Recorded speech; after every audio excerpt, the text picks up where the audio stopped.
Tel Aviv Museum, and everybody, the staff, especially the staff, everybody who was involved in making this exhibition a really, really beautiful show, and I hope it's going to be open after the lecture, so I hope you all have a chance to see it. A lot of what I'm going to be showing here, this is a disclaimer, it's not what it is.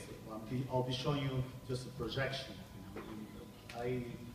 That it's limited in size and dynamic to the size that you're seeing from your chair. I say this because I am a wall artist. I'm not a book artist or a projection artist. And my work depends entirely on your moving in front of it. I think it just accepts the fact that our body, our entire body, is a perceptual device. My first involvement with images was through advertising, but I'll get there. I'll start a little bit earlier.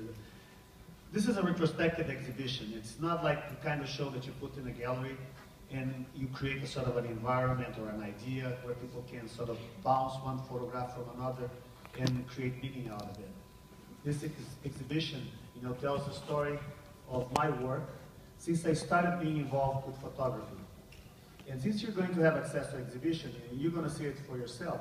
But since I'm here, I can tell you a personal story that connects to the story that's told in the exhibition. And I'm going to start very, very early. My first memory, we start having memories around the time we were 4, long-lasting memories. It's around that time. It's probably around 1965.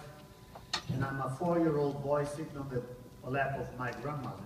We're sitting in an old sofa in a tenement house in the center of São Paulo. And she's getting my finger as if she's teaching me Braille.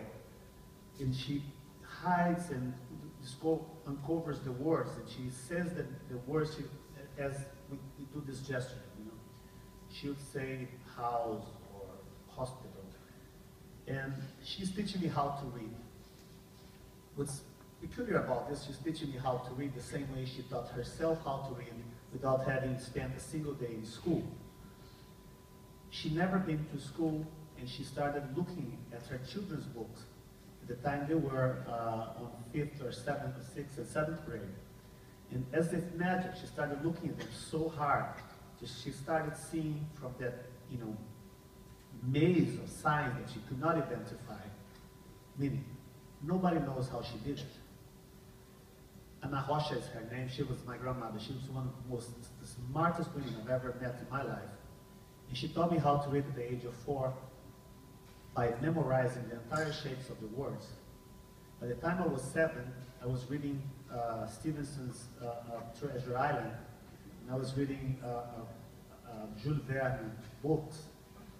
But it took me 3 or 4 years to start writing a word of my own when I entered school, because when I was introduced to the phonosyllabic way, I could not read or write. And it's interesting because when people ask me when I started becoming an artist, my answer is always the same. I don't remember when I started, but I remember when everybody ceased to be one. Kids are artists at heart. They are not afraid of making mistakes, and since the first time they open their eyes, they foster a very intense relationship to the visual world that produces reactions. They're very spontaneous and beautiful. By the time you start getting access to a reality that surrounds you, that's codified by signs and names, in a more systematic way to look at the world, you start creating blocks, creating meaning, that sometimes obliterates your directness to this visual world that children sometimes have. By the time you start writing and reading, you stop drawing and playing with clay and doing things that kids do. So I went in the opposite direction. Since I could not read or write for like a year or 2 into school, my copybooks looked like the Egyptian wing of the Metropolitan Museum of Art. Every time I didn't know a word, I would just create a sort of a shorthand sign for it. And I started making them better and better. I would draw a little car, sometimes a car of a different brand every time, And slowly, by the act of drawing, I started becoming that kid that draws and sits in the back of the class and draws caricatures of the teachers and passes them around for people to laugh about. I was the kid, every class there's a kid like this, the kid who draws, you know. And I, you know, by drawing a lot and by people saying, you are the kid who draws. So I started assuming that identity and started practicing. By the time I was 14, I could draw quite well. I drew compulsively. And once I was called by the director of the school, it was a math professor, you know, he told me to see the principal. And I thought I was going to be expelled or something like that because I was drawing too much on the books. And instead, he offered me a chance to go to this festival, this arts festival, for all the public schools in São Paulo. I won the first prize, and as a result, I won also a scholarship to learn academic drawing in a private school in São Paulo. I know it doesn't mean much to you, but for a 14-year-old to go to after school to a place where he draws naked people all afternoon, it was amazing. You know? I didn't miss a single class, and it was quite good. And my father worked as a waiter his entire life, but still he trusted me, and he paid 2 following years. So by the time I was 17 and graduating, I started envisioning yet another way to use that interest that I had in representation. I say representation, not art or drawing, because this is what I was really started becoming interested. Not only the fact that you produce an image that is able to fool you, you know, but I was interested in why do we see things in images, you know. And at the time, I remember I started looking at textbooks on psychology of vision and perception. And neuroscience was not yet a science at the time, but I was trying to find every single possible translation. I bumped into a book by James Jerome Gibson, which was a teacher at Princeton at the time. And he was developing ways in which people could, to improve the interface of jet fighters. You know, and so he was studying how we perceive things in movement, how we perceive things with our entire bodies. That caught my attention, and I thought maybe this is what I want to do. I want to just to understand vision a little bit better.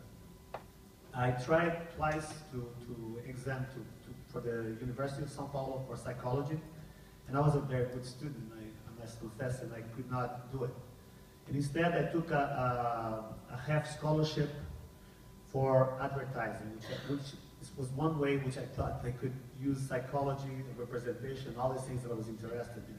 Actually, what I wanted to do, I wanted to airbrush naked people on ice cubes for whiskey commercials. You know, they never let me do it. But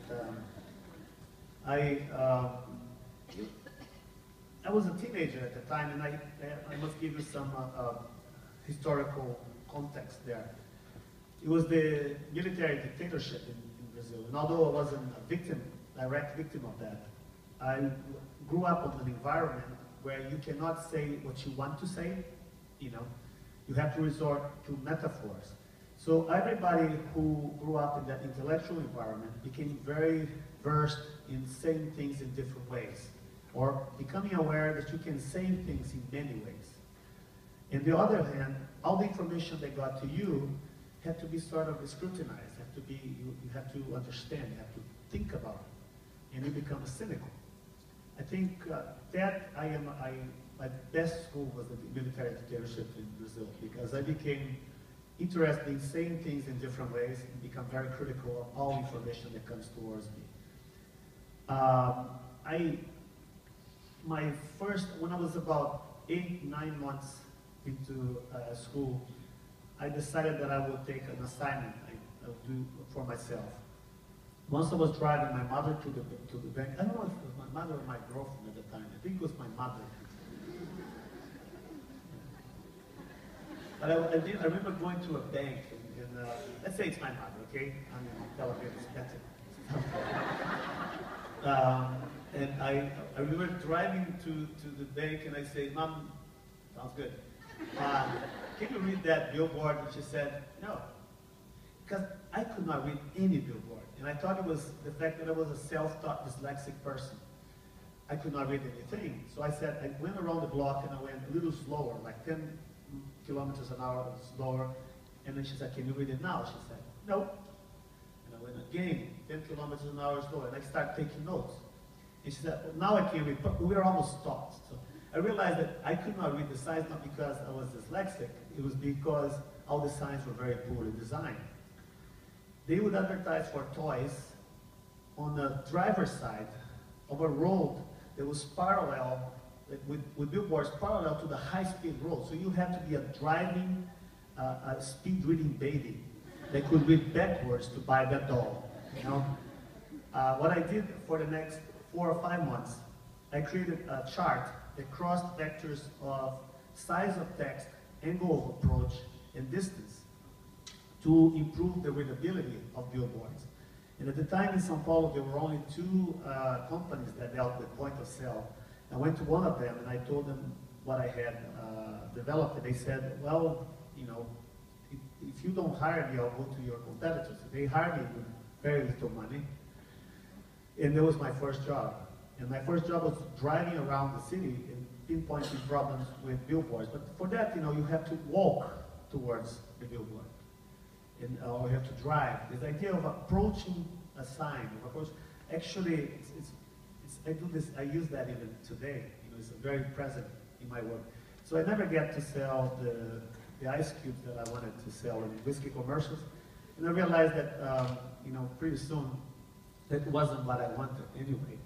But to make the story short, you know, when you come to a place like Israel, you're infused with a sense of history, and it makes me very aware of why am I here talking to you today.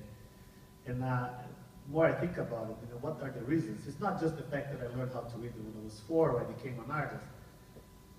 Because I made this chart, you know, the Society of Advertising in São Paulo, they decided to give me a plexiglass trophy.